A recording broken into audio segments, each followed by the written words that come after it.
எங்க கட்சி ஒன்றும் சங்கரமடம் இல்லைன்னு சொன்னது யாரு? யார் சொன்னாங்க? ஏன் சொன்னாங்க? எதுக்கு சொன்னாங்க?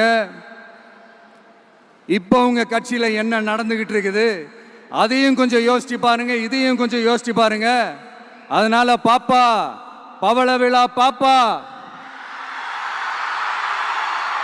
நீ பாசாங்கு காட்டாத பாப்பா. நீ நல்லவர்கள் போல் நடிப்பதை பார்த்து நாடே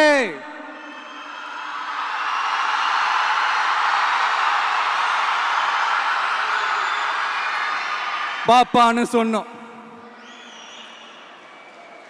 அப்ப கூட பாத்தீங்கன்னா பாப்பான்றது ரொம்ப ஆசையா பாசமா சாஃப்டா தான் சொன்னோம். அதையே நீங்க அதிர்ச்சியா எடுத்துக்கிட்டீங்கன்னா அதுக்கு நாங்க என்ன பண்றது? அதே நீங்க விமர்சனம்னு சொன்னீங்கன்னா நாங்க என்ன பண்றது?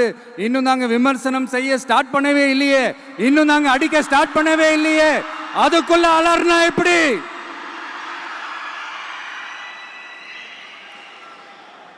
அதனால உங்க அரசவை புலவர்கள் யாராவது இருந்தாங்கன்னா கர்ச்சீஃப் எடுத்து அவங்க கண்ணீரை துடைத்து விடுங்கள். சரி, அது அவங்க பிரச்சனை, அவங்க பார்த்துக்கிட்டோம்.